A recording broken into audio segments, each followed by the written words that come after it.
नमस्कार. आपण पाहणार आहोत आज साबुदाण्याचे पळीपापड. हे साबुदाण्याचे पळीपापड बनवण्यासाठी मी 1 गिलास साबुदाणा स्वच्छ धुवून छान भिजवून घेतलेला आहे.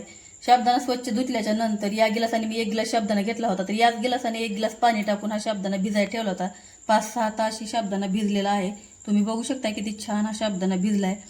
6 गिलास पाणी मी ते गॅसवर उकळायला ठेवलेलं आहे. याला छान अशी उकळी येऊ द्यायची. इथे पाण्याला छान अशी उकळी आली. मी गॅस बंद करून घेतलाय आणि जो भिजवून घेतलेला साबुदाणा आहे ते या पाण्यामध्ये टाकायचा. मी सुट्टा करून घेतलेला आहे. असाच थोडा करून यात टाकून घ्यायचा आणि छान हलवून घ्यायचं. सगळा साबुदाणा मी यामध्ये टाकलेला आहे. तुम्ही बघू शकताय एकदम भरपूर असं पाणी वर दिसतंय. आता याला आपल्याला रात्रभर असं झाकण ठेवून द्यायचं. आपल्याला सकाळी उठल्याच्या नंतर याला अजिबात शिजवायचं नाही, तर याला मिक्सरमधून बारीक करून याचे छान असे पळीपापड टाकायचे आहेत. मी आता याला असं झाकण ठेवून रात्रभर ठेवणार आहे. इथे रात्रभर आपला साबुदाणा भिजलेला आहे. तुम्ही बघू शकता किती छान असा फुगलेला आहे साबुदाणा. एकदम थोडंसं पाणी वर राहिलं आणि बाकी पूर्ण साबुदाणा भरलेला आहे. याला आपण छान असं मिक्स करून घ्यायचं. या पाण्यामध्ये याला छान असं हलवून मिक्स करून घ्यायचं पळीने. इथे पळी फिरवून छान असं मिक्स झाल्याच्या नंतर यात आपल्याला चवीप्रमाणे मीठ टाकून घ्यायचं.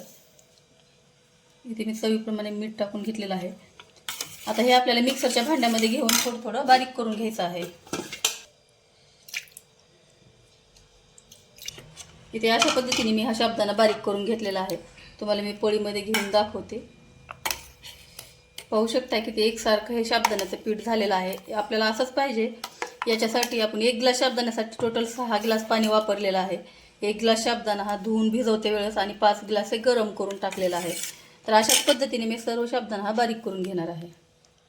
बारीक करून घेतलेला आहे. तुम्ही बघू शकताय 1 गिलास साबुदाण्याचं हे एवढं आपलं साबुदाण्याचं जे पीठ तयार झालेलं आहे ते एवढं तयार झाले. याचे भरपूर सारे पापड होतात.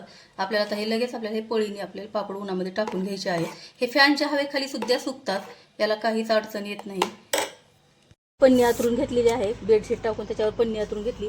त्यावरची आपल्याला पापड टाकून घ्यायचे. एकदम मस्त आणि फास्ट होतात ते पापड. जास्त फिरवायचं नाही.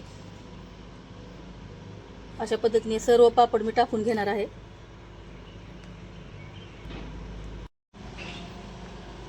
बघू शकता एक छोटासा गिलासभर साबुदाणा होता, त्याचे किती सारे पापड झालेले आहेत. एकदम भरपूर सारे पापड झाले आणि किती पातळ एकदम ट्रान्सपरंट पापड झालेले. तुम्ही बघू शकता एकदम पातळ आहेत.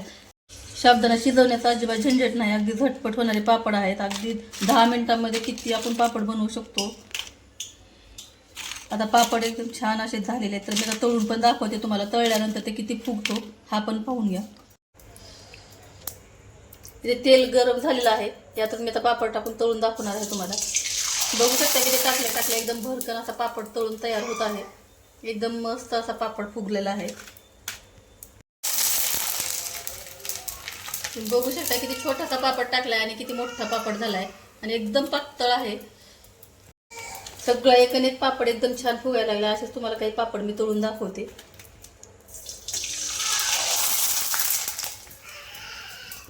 तुम्ही पाहू शकता किती छान पापड फुगलेला आहे. एकदम मस्त पातळ एकदम. अगदी छोट्याशा पापडचा इतका मोठा पापड असा तळून होतो. किती छान असे हे पापड झाले. तुम्ही बघू शकताय सगळे पापड एकदम छान फुललेले आहेत. अशा पद्धतीचे पापड बनवायला खूप सोपे आहेत. खायला खूप टेस्टी आहेत. अगदी म्हातारे माणसं लहान मुलं पण हे पापड खूप आवडीने खाऊ शकतात. तुम्हाला जरी पापडची रेसिपी आवडली असेल तर व्हिडिओला लाईक करा, शेअर करा. चॅनलवर पहिली वेळ असाल तर चॅनलला सबस्क्राईब करा. व्हिडिओ पाहिल्याबद्दल धन्यवाद. थँक्यू.